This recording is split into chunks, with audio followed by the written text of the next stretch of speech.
осмелился упрекнуть президента. Рахмона скоро приравняют к божеству. Подписывайтесь на обновление, точно будете в курсе всего самого важного. Житель Вагдадского района задержан после публикации в соцсетях видео, в котором он рассказывает об избиении матери и бабушки во время облавы на призывника. Власти причину ареста Шахбоза Шарифбека пока не объяснили.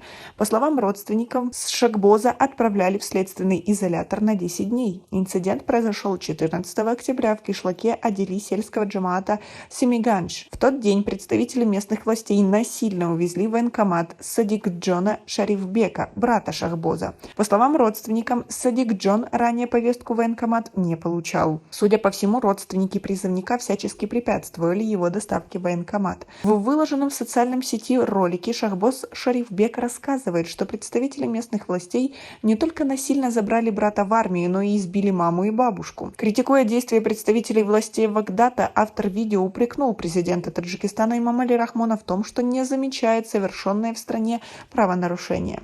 Шадигул Гафурова, мать Шахбоза Шарифбека, говорит, что ее сын не совершал никаких правонарушений.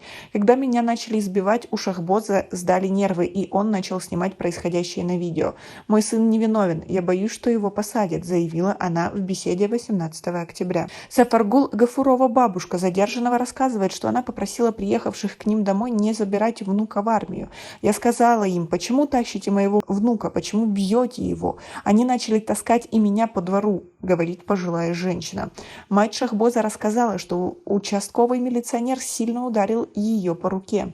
Сейчас он утверждает, что будто я ударилась рукой о машину, добавила она. Видео вызвало негодование пользователей таджикского сегмента соцсетей. Власти города Вагдад причину ареста Шахбоза Шарифбека пока не объяснили. По словам родственников, Шахбоза отправили в следственный изолятор на 10 дней. Доктор юридических наук Шакерджон Хакимов считает, что видео снято в то время, как у молодого человека на самом деле сдали нервы после избиения матери. В то время он, скорее всего, находился в сильном эмоциональном состоянии.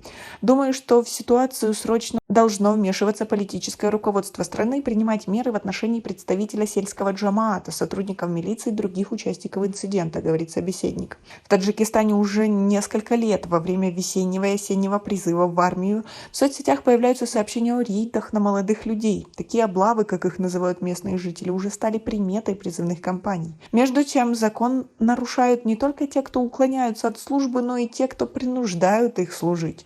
Между тем, некоторые эксперты не исключают, что задержание Шахбоза Шарифбека связано с его упреком в адрес президента Таджикистана. В Таджикистане последние годы, по словам правозащитных организаций, участились случаи ареста и преследований и последующего осуждения лиц, критикующих главу государства или правительства страны. Но если мы находимся в демократическом обществе, демократия подразумевает под собой то, что должна быть свобода слова. Ведь Эмомали Рахмон утверждает, что он никакой не диктатор, но почему-то все указывает на то, что он еще тот диктатор. Как вы относитесь ко всей этой ситуации? И у нас пока на этом все. Оцените наше видео подпиской и лайком. До скорой встречи.